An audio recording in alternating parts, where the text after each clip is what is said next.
So I have an idea for a really terrible horror film. Oh, what is it? Like a really terrible one. It's about this girl who goes and plays soccer and gets so angry one day that she like explodes into Beelzebub. But get this, it's only because she's actually part spawn of Satan, and so she's been trained her whole life to like repress this, and then she gets on this field and like gets so angry, and all of a sudden she just like loses her shit and turns into Beelzebub. Oh. It might make a better Buffy the Vampire Slayer episode than a full movie, but you know what I'm saying. I actually heard that it's that is terrible. based off of a true story, so it is, yeah. It's good.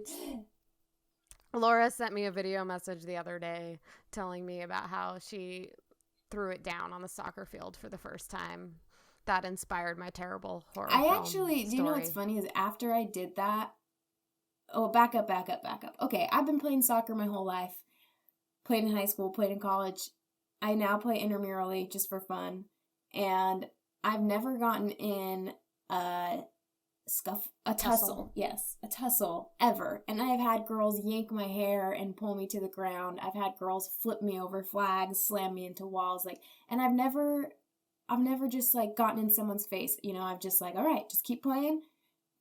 Show them through the way you play. Like, that's how you do it. Yeah. Well, success is the best revenge or whatever. Something snapped in me the other night. I don't know what happened, but this woman, I beat her, I took the ball, and she hit me to the ground, and I tried to get up, and she shoved me back down, and yeah, Beelzebub, I must be the spawn of Satan, because he was released, and I came right back at her, I shoved her, she cussed me out, I told her to grow up, the refs told us to stop. Yeah, that's kind of what happened. I was very embarrassed afterwards, because I have never, I usually keep it together. People tell me how surprised they are that I keep it together with some of the things that happen on the soccer field, and I didn't this time. But after that happened, and we were driving home, in my mind I was thinking, that could have been like a horror film. Like, what if there was a horror film of like some girl who just got pushed to her limits and then just like It sounds very Buffy the Vampire Slayer to me, right? Like, it's something to do with the cheerleader one or the swimming team. You know, it's in that vein. Yep. So I guess we could write something. It'd be pretty shitty, but it'd be really, we could do really it. Bad horror movie, but. Well, this week, Laura and I went with what Netflix suggested for us to watch in the horror category. But since we shared the same Netflix account, it was kind of the same in spite of our different user profiles. So good job, Netflix. Yeah. Either way, we worked it out so that we had two different movies. Yep. We'll never share our secret. I watched Hellraiser and Laura watched Dismissed. Yep. Very different movies. I'm sure they are. I mean, they're very different movies. Neither of us has seen the other. I've never even watched a trailer for Hellraiser. I don't know what it's about at all. So, I'm going in blind. You're in for a treat. You're in for a treat. You want me to go first, or do you want to tell me about Dismissed? Okay. So I have notes because this movie was not exactly filled with details, but Hellraiser's from 1987. There are apparently 9 sequels to this film. Why? It was amazing. It's the best horror film that's ever been made. That's why. Jesus. Probably because there was so much like little pieces of content that didn't actually tell you anything that they could just then slew out in their own films. Anyway, so we got 4 main characters you got to know about. 1 is Larry and 2 is Julia. They are a married couple. Larry's daughter, Kirsty, is like in college or something in New York in the city. Larry and Julia are moving into Larry's mom's home. She died recently or something, so it was empty. So they're trying to revive their marriage. Julia is Kirsty's stepmother. You following me so far? And then there's Frank. Frank is Larry's brother, and you see Frank in the first scene playing with some box, and it's he presses some things on it, and it turns out it calls out these weird creatures from hell that hook him up and do some, it looks like torture, but you see like his different body parts spinning around on these display posts. I don't know. It's all very weird to start with. And he clearly, like, he does some ritual beforehand where it's clearly something a little bit sexual. I'm not sure what's happening, but anyway, so he ends up dying in that, he was squatting in his mom's house, and so he dies in that house up on this top floor. And so when Larry and Julia are moving in, Larry cuts his hand and goes upstairs to Julia, who's reminiscing in that room that Frank died. They don't know Frank's dead. They think he just kind of disappeared because he's a little bit of a drifter. And she's reminiscing on something, pouting, it looks like, quite frankly. He comes up and his hand's just dripping blood, like excessively a lot of blood for someone who just cut their hand. He needs stitches, but his blood drips all over the floor. And what this does is it resurrects Frank. And Frank just sort of like reverse melts out of the floor. It's kind of crazy. I think this is actually like a really cool scene. What they did is it looks like they burnt a wax body or something and then filmed it or like played it back in reverse. And so you kind of see it coming up out of the floor, and it's he's all skeletal and muscle and gross. Like, he doesn't resurrect entirely. Like, that blood just got him kind of to the point of a mucousy skeletal membrane thing. And Julia ends up finding him. Turns out Julia and Frank had a little tete-a-tete. They're brother and sister? No, he's her brother-in-law. Oh, okay. Larry is Frank's brother. So this is their in-laws. And so before Julia and Larry got married, they had a little heated, hot and heavy, passionate thing. And so she's been pining over him for all these years that he disappeared or whatever. And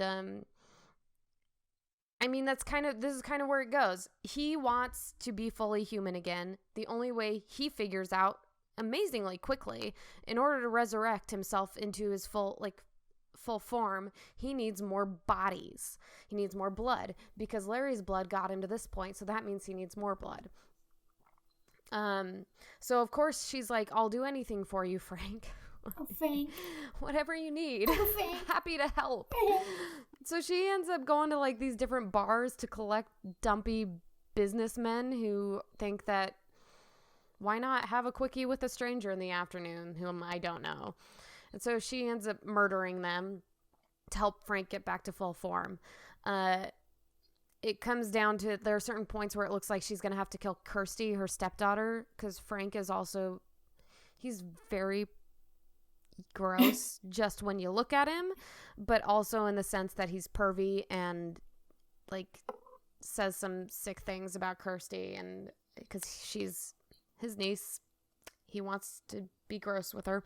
So it ends up being this big huge fight. There are these things called Cenobites. They are the pleasurers, I guess, that kind of, they're gross looking. Let me get into what the Cenobites are, because I had to look it up because they keep popping up. They're horribly misfigured.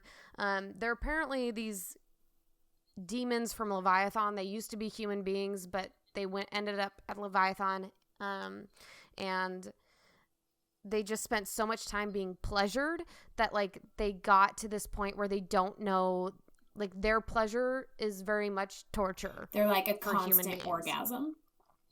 And it's like S&M, like sadomasochism type stuff, like hooks and chains and whips and things.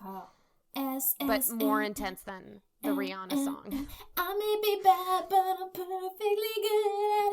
Sex in the air, I don't care, I love the smell of it. Sticks and stones may break my bones, but chains and whips excite me. I like it. Yeah, but this is taking like hooks into Frank's face and hanging him from the ceiling and like slicing off his balls sort of thing. Oh my gosh.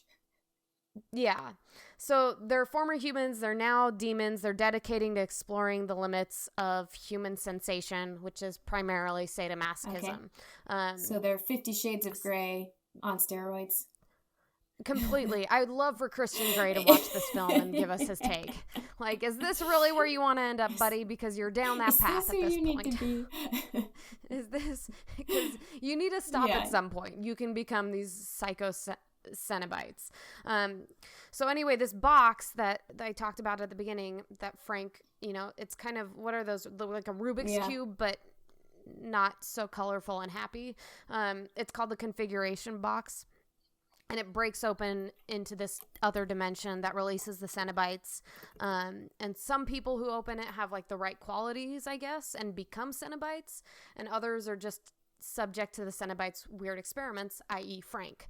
And Frank ends up dying. The Cenobites think they win, but because he gets resurrected, they're like, they really want to get him back. Like, they want to finish the job. So they're the beginning of the movie. They're what killed him. Okay. Yes. And so Kirsty somehow gets her hands on the box because she runs in on Frank and Julia murdering someone. And so she sees he likes the box. She gets it. She ends up in the hospital or something, but she messes with the box and she ends up calling the Cenobites out. And so then they want to, pleasure kill her. But she's like, no, I didn't mean to open it. And they're, after she says, but what about Frank? They're like, Frank is dead. And she says, no, he's not. And they said, fine, you take us to him and we'll let you live. But, they're hell demons, so maybe take their word with a grain of salt. So it's this big chase between her and the Cenobites to get to Frank. Frank ends up needing one more body. He knows the Cenobites are coming for him. So he's telling Julia, I need one more now because we have to run away together. And she's like, oh, we're going to run away together and you're going to do those nasty things to me? That you learned from the Cenobites? Ah, I love you, Frank. Let's murder more people and run away together. And I'll Cenobite you. So, yeah. So they, so she ends up finally deciding, okay, I'll kill Larry. Her husband. The husband. So when Frank ends up becoming more and more human as he consumes these, I don't know if he's consuming them or sucking the life force out of them, but he ends up looking like Larry in that case. So Kirsty comes home to warn Larry, her dad, that Frank's alive and Julia's murdering people, and she doesn't know it's Frank, but he's saying creepy things to her. Finally, like, she figures it out. Frank ends up trying to kill Kirsty, but kills Julia by accident, so might as well just suck the life out of her too. And the Cenobites come, they find Frank, they hook him up with like all these like fish hooks and things and chains, and start like slowly peeling his skin off of his face until like the tension gets so tight. He's hanging there, and his final lines of life are Jesus wept, and then it just splatters him everywhere. Just rips. It's really gross, but it also like looks a little bit like silly putty, the skin. Anyway, so Kirsty gets out. She tries to burn the box, but some rando homeless guy who's been stalking her for the duration of the film comes and picks the box out of the fire and turns into some sort of pterodactyl and flies away. And that's kind of the end of the film. But let me tell you real fast about these Cenobites, because they are fucking disgusting, and you need it. Let me give you some descriptions. So there's 4 of them that are showing up repeatedly. One of them is called Butterball. He's got stitches across his eyeballs. He's really grotesque, obese, balding man with time out, because I'm going to Google. I just want to be able to visualize, because I'm picturing little elves for some reason, and I feel like that's not right. They're big human-sized like people. Little torture elves. No, they look. I don't like picture something like Butterball looks a little bit like Jabba the Hutt on the head, and then he's just a very obese. Like, did you see Legion? Yeah. You know the guy that follows him around, that creepy looking thing that kind of looks like a thumb. The fat thing. Yeah. Butterball looks like that. Oh. And then there's the female who has hooks in her face and neck, and the hooks around her neck are peeling it open to the point where it kind of looks like a vagina, actually. And so the skin of her neck is peeling back around. Then there's the Chatterer. That's just his lips are peeled back to permanently expose his teeth. I see him. And he can only click to communicate. Yeah. So his eyes are like tiny little holes and stuff. He's really gross. And then there's Pinhead, which he basically has just a bunch of pins all over his head. They're all very like palish blue looking. I'll post some pictures on the website, but they're pretty gnarly looking. But the really gross thing that comes out is and starts chasing Kirsty when she's in the hospital, when she first opens the other dimension with the puzzle box, is this thing called the Engineer, and he's kind of an amalgamation of like different animals, kind of a weird massive scorpion thing with like a face on the front, and it's just really it's really gross looking. Anyway, it's all been apparently Clive Barker, the man who directed this was his first film he directed, was based on the novella that he'd written in 1986, The Hellbound Heart. The film originally actually had an X rating for a number of reasons. So the first murder that Julia commits, she takes a hammer to a guy's head, and because they had a close-up of the hammer just sitting in this guy's head, MPAA said take that out. The second murder Julia commits, the guy's actually naked, and so they were like, that's too much, take that out. And so they replaced it with him semi-clothed. There's close-ups of Kirsty digging her hands into Frank's guts, and so you just kind of see her pulling those, spilling them out. And then there are longer versions of Frank being torn apart by the hooks, where his head explodes and his brain splashes against the wall. So that got taken out. And then there are some of the erotic scenes from like the flashbacks where Julia's just remembering her fucked up time with Frank, where like he's spanking her and performing sodomy. There are less knives, but it's just a little bit too much, I guess. So that's Hellraiser, folks. What do you think? It sounds like a weird porno. It sounds like, no, I think this is what inspired 50 Shades of Grey. It has to. They're like, if it wasn't a horror, though, it was kind of sexy when Frank and Julia were at it, so let's go with it. Let's make a movie in a sweet way. I don't know. Human sexuality, you do you, but this definitely turns it on its head a bit. Be careful, folks. Don't turn into a Keep Cenobite. Your S&M safe. Yeah. Moral of the story. That's what we come away Well, with. my movie is completely different from what you, not even in the same I know. path. You had no devils in yours, right? I guess you could, maybe he could be. Not necessarily. Dismissed has the kid from The Sweet Life of Zack and Cody, right? Yeah, so he's all adulted now. He is. So for people who watch Rivendell. Rivendell. Do you know what I'm talking about? That sounds like The Lord of the Rings. God dang it. What's it called? But I know what you're talking about. It's the CW show. Yes. I think it's Riverdale. Rivendell with the M's. Mary, our youngest sister, if she was listening to this right now, would be screaming at us. Yeah, because she knows it. It's Riverdale. So Dylan and Cole Sprouse, they're twins, and they were in The Sweet Life of Zack and Cody. Well, one is in this popular teen drama, Riverdale. I really don't think it's Rivendell. It's got to be Riverdale. Yeah, Rivendell's Lord of the Rings. Riverdale. Or sounds like something from Lord of the Rings. So they haven't been in it, like they haven't made an appearance in anything since they were in Sweet Life, but he made it to this series, and so I thought it was still Dylan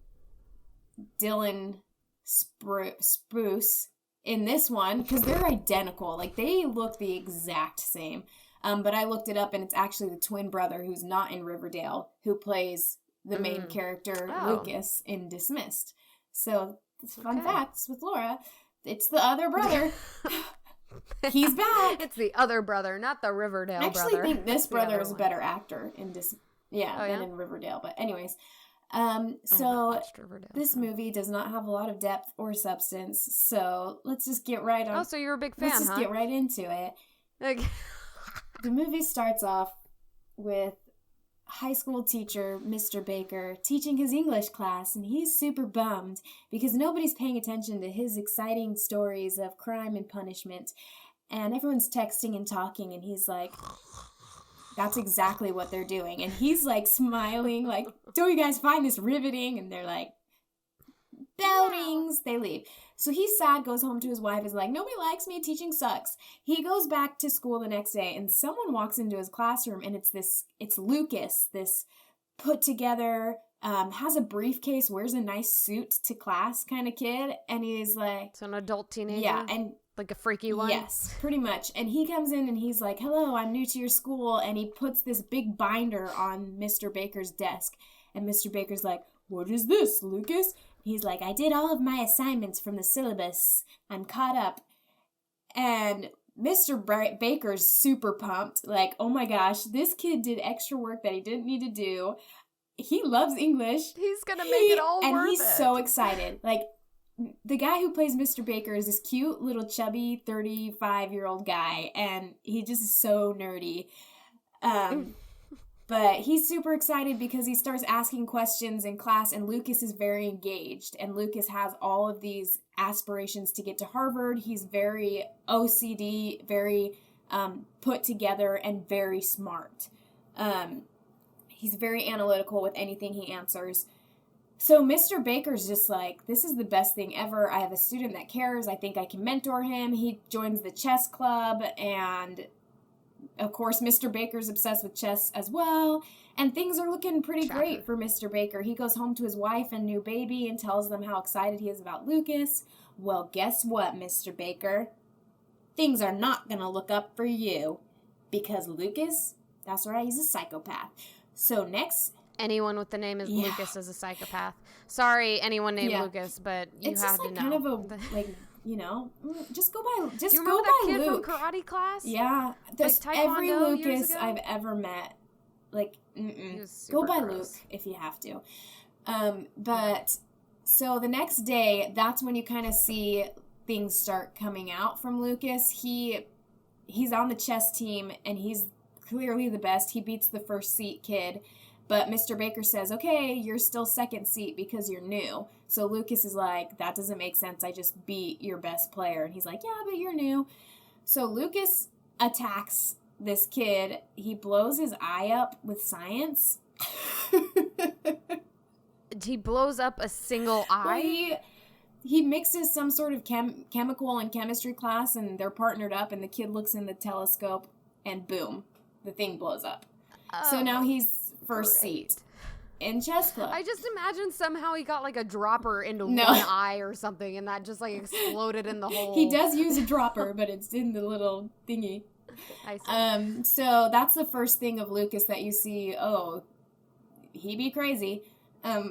So then they have, and Mr. Baker doesn't know it's Lucas. He just thinks it's a freak accident because Lucas is very good at playing things off. So. Hashtag seriously, go watch Mindhunters. But the next day, Mr. Baker has them do an assignment on the book they're reading, Crime and Punishment, and Lucas turns in this dissertation. Like, this, it's a novel. It's at least 300 pages on this book, and puts it all together, and he hands it to Mr. Baker, and Mr. Baker's smile is just like the biggest thing in the world, and he's like, Lucas, this is amazing. I'm so excited I just can't wait to read this. Wait, seriously? If I were a teacher, I'd be like, screw you, I want a life. Well, he's an English teacher, super excited about reading. So he goes home, reads the paper, comes back, hands out the assignments. Lucas is super excited. He's a straight A student, opens it up, B+. Dun, dun. Shit's going Darkness down. happens. This is You when did Beelzebub not comes give out. this kid a B+. And honestly, I'm going to say at this part, I'm on Lucas's side a little bit. Why did he get a B+? Exactly. It's so dumb. So Mr. Baker sees... Not that writing 300 pages worth of shitty content, entitles you to an A, but you know, he seems like a smart person. So he sits in the classroom and he waits for everyone to leave. And he's just like, Mr. Baker, I want to talk to you about my grade. And he's like, yeah, really well done, Lucas. A B+, that's basically an A. And that makes Lucas pissed because he's like, it's not an A. And I'm looking through my paper and I don't see any red marks as to what I could have done to improve so that on my next paper I can get an A.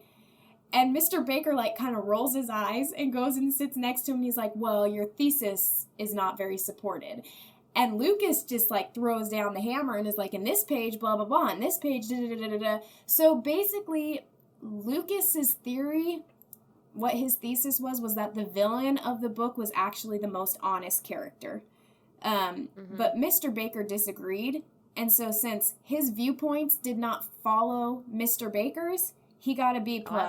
Me too. So I was just, like, pissed for Lucas. Even though he's a psychopath and crazy and, like, I was like, dude has a right to be angry. He did the assignment. He followed the prompt, which is what was your interpretation and support a thesis on this book of who you think the hero is and why. He did that. He turned it in the right format. I'm just like, you can't just give him an A. So that's kind of like the teacher wants to prove that he has something to teach the student. And the best, but he doesn't. The best part is Lucas gives him, like, the difference between a B+ and, like, he's like, a B+ is a 3.3. That's, like, as a 3.3, GPA. Yeah. And he's like, do you know what an A is, Mr. Baker? An A is a 4.0. He's like, so you're saying that a 0.7 difference is basically the same thing? Then give me the freaking A if you think it's the same thing. And he's just like, well, it's not. He's like, well, you just said it. So they're just kind of arguing. And then he says, where did you go to college, Mr. Baker? Oh, boy. Oh, boy. Like, where'd you go to college? And he's like, that doesn't matter. He's like, where did you go to college? And he's like, Iowa State. And he said, well, I wouldn't expect, maybe it's because you don't have the Ivy League type of mind to understand why this thesis makes sense. And so they kind of go through this whole, so then Mr. Baker's like, hate this kid. Seriously, why isn't this kid tested out of high school then if he's so much smarter than standard state universities? Like, if you're already the Ivy League mind, why haven't you tested out of high school? That can be done, you know. Well, because he's a psychopath. But so he befriends this girl named Becca, Lucas does, and then it becomes this whole setup on how to blackmail Mr. Baker. He does things, he screws up his application. He's trying to apply to become a professor. And he sends in this letter. He switches out the application, and Mr. Baker's essay is about how amazing he is as a teacher and how everyone else sucks, basically, and students are idiots. Oh, wow. And he could improve the college because it's a dumb college. Like, it's just basically like that. So he starts to figure out that it's Lucas because the writing style is very similar. He goes to the principal and tells him, hey, I think I'm being extorted for a grade. They, of course, don't believe him, even though he's been teaching there for 15 years. Right, now we're going to believe the student. Right. Why did the student end up at this school? Like, how did his dad moved? Like, his dad's supposedly a criminal defense attorney. So since the principal doesn't listen to Mr. Baker, he goes to Lucas's house to talk to the dad. And the dad's just actually this drunk who is just very depressed and gets mad and says, do you have any proof that my son is doing this? Then get out of my house.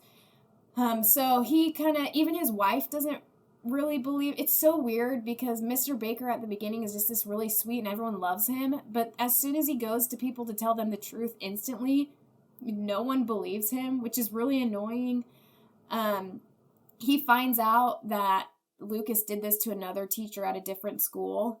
They end up meeting up, and his name is Mr. Garrett, tells him how he filmed him, like, getting drunk and wasted with one of his friends and extorted that for a grade.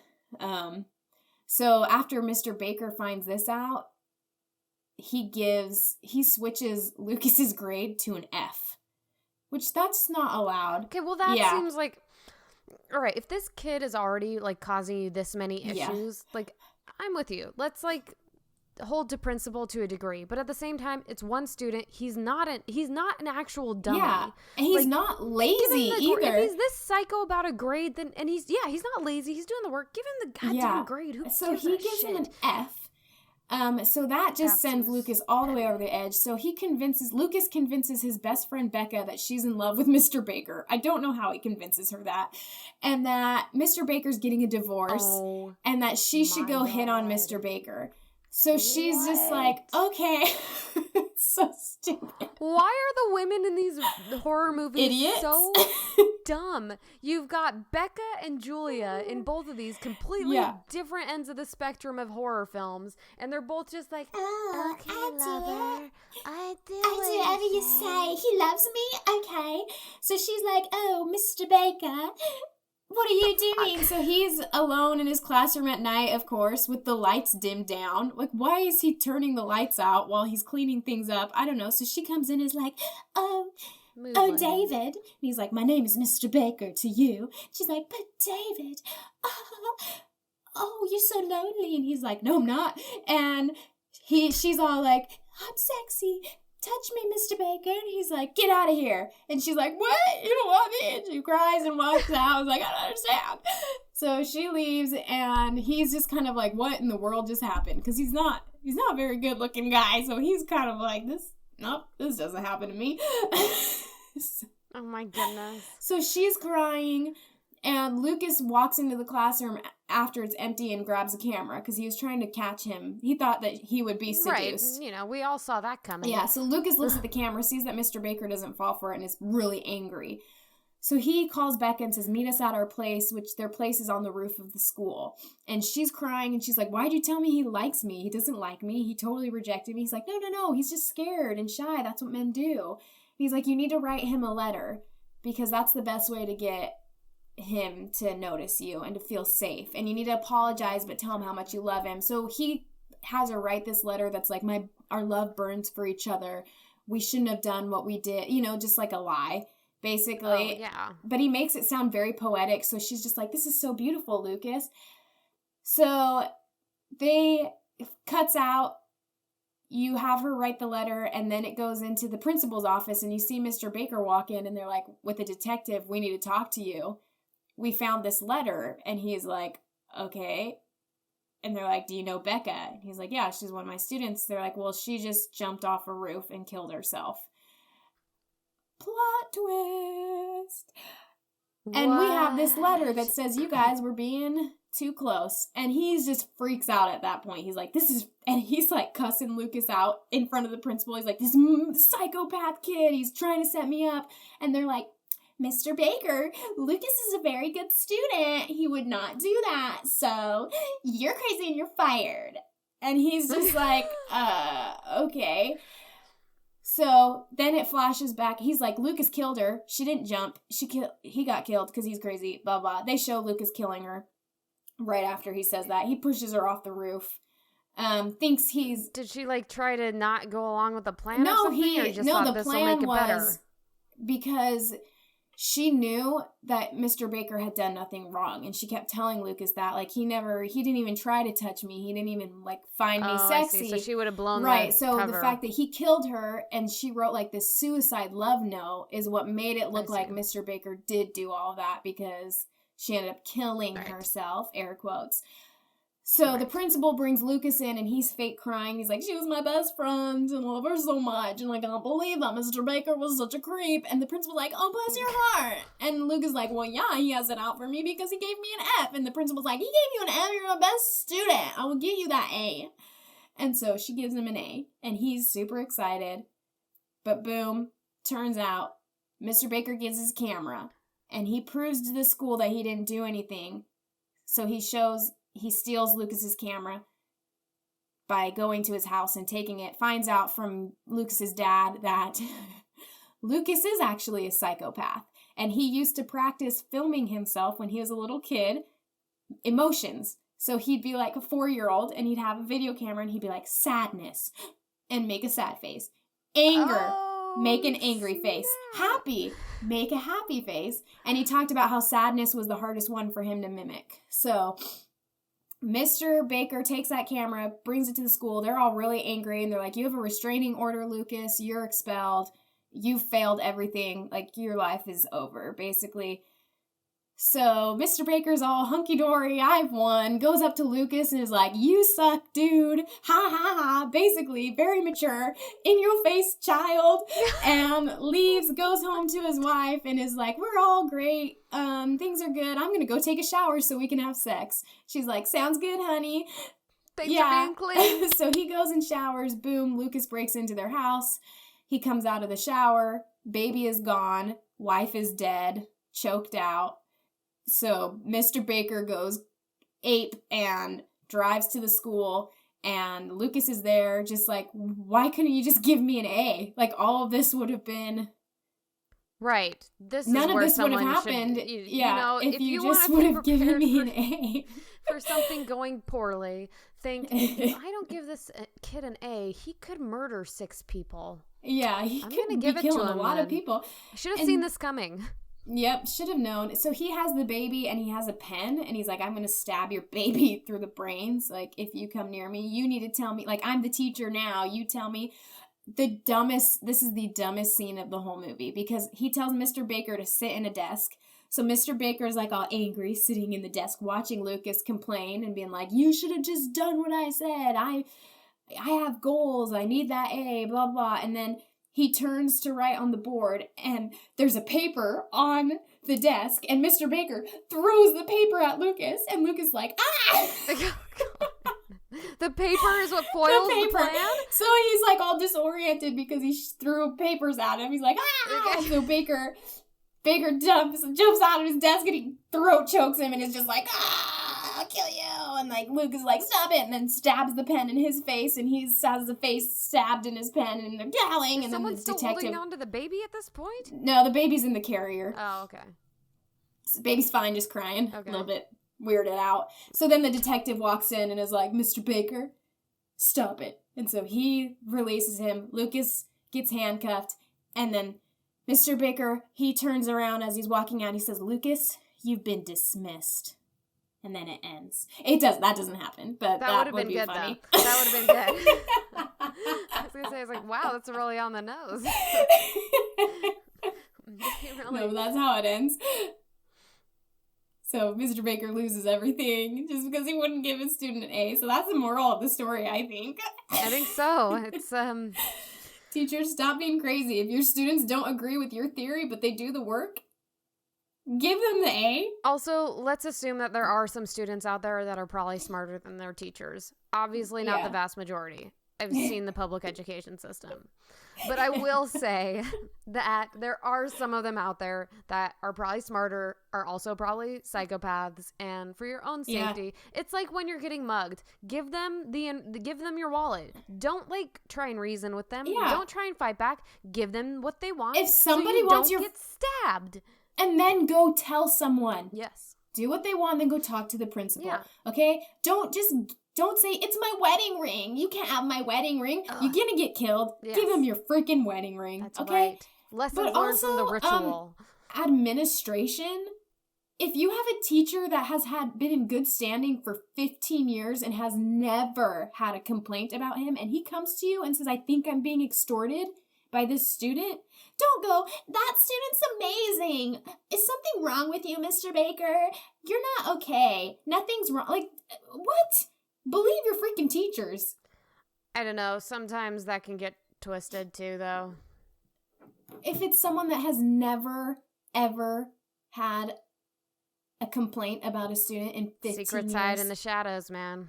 I'm just saying. It can take 15 years for someone to find out some pretty twisted shit about a teacher. At least do some investigating. Like, yes, at least sit in on a class. If they're coming up to you to say they've been extorted, at least before any, like, sexual exploitation, because that can't, like, he told them about it before the girl, right? It wasn't even, no, he didn't, he told him he was being extorted from just the paper. It wasn't even at the girl point right. yet. So, I mean, at that point, fine. I'd be more suspicious if he was only saying it, like, when the girl. The stuff came out with the girl, but if he's coming out about a fucking paper, then look into that. Just investigate. Go sit in on a class and see how Lucas behaves. Right. Like, go just test it out. Understand also that it's weird that some kid, when they meet Lucas, his eye gets exploded and Lucas is mad. Like, there's just certain things to be like, okay, that's a little fishy. Not just, he's a great student. No, Mr. Baker, you're dumb. But overall, the movie was just so... Big fan, bad. It was just dumb. I mean, there was just a lot of frustrations because it didn't have to be what it was. That's a horror film, though, for you. Right. I mean, I'm going to say roughly 90% of them are girl running into a shed filled with chainsaws, and you're like, why are you doing that? Go home. Yeah. Like, you don't have to explore that, you know. You guys, I heard a noise in that weird barn. We should go I better go check it out. It sounds like someone's murdering someone in there, but maybe it's ponies. Maybe there's a chocolate fondue fountain. That sounds like chainsaws. Yummy. It's worth the risk. Oh my god. Yeah, that's pretty great. Well, if it's any consolation, I thought Hellraiser was rough, too.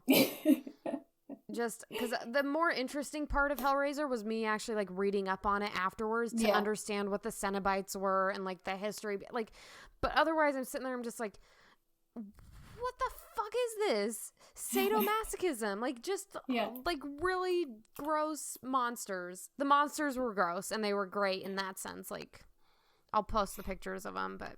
I am kind of glad that I had Dismissed and not Hellraiser, because that is just... I don't think that Hellraiser would have suited you at all.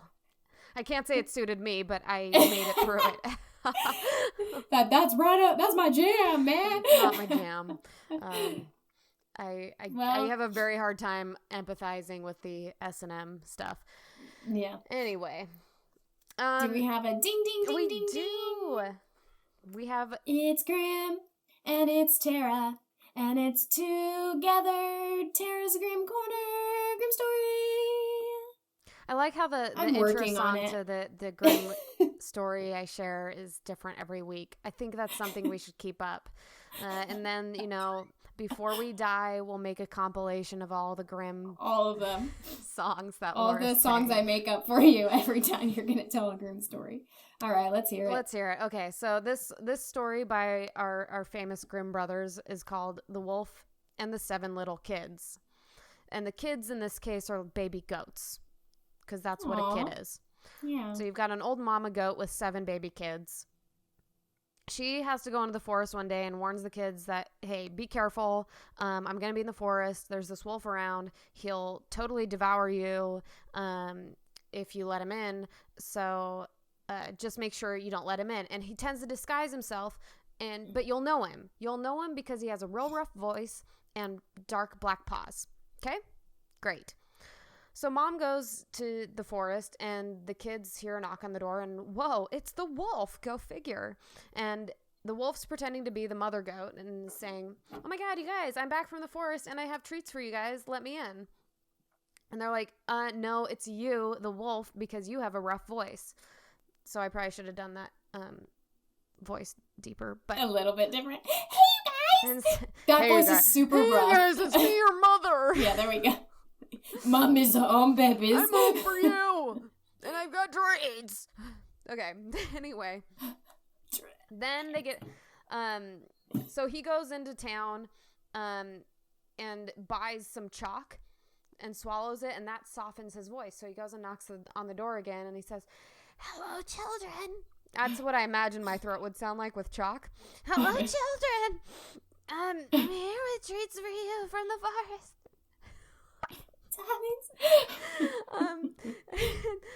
But they see his black feet and they're like, nah, that's the wolf. And of course they're telling him these things like, you have black feet, you're a wolf. So then he let me help you next time when you try to attack us. So he goes back into town.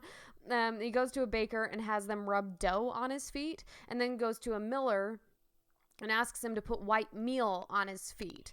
The miller is like, this is fishy. I don't want to do that. And so the wolf says, he still has the chalk in his throat. I'm going to eat you up if you don't do this. And so, you know, that's what people do. That's like a line directly in the stories.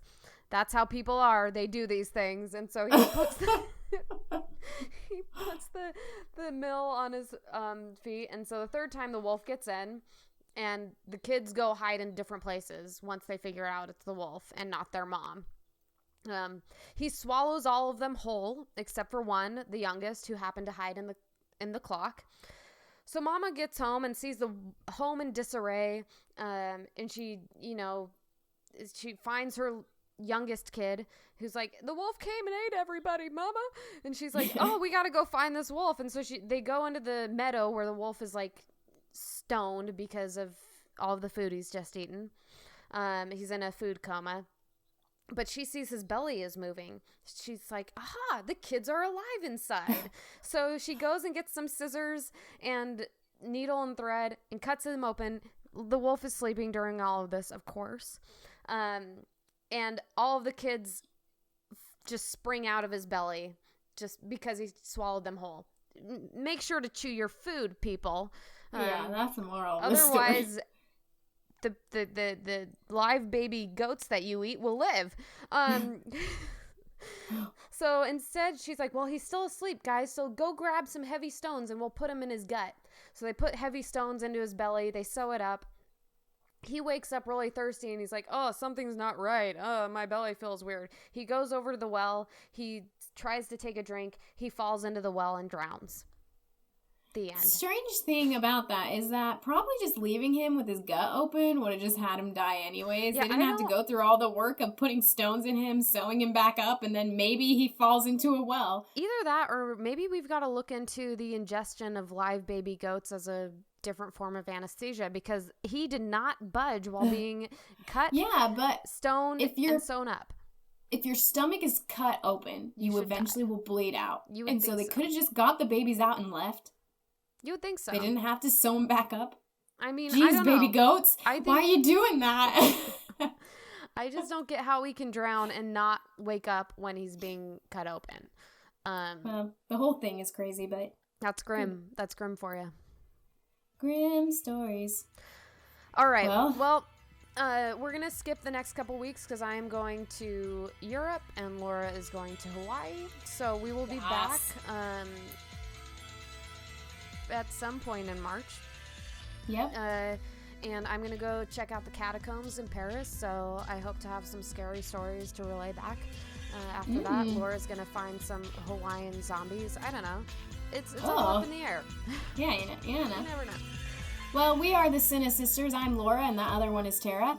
And thank you, thank you for listening to us and enjoying the stories of Dismissed and Hellraiser. Yeah, let us know what you think. Take care, folks. Bye. Okay, bye.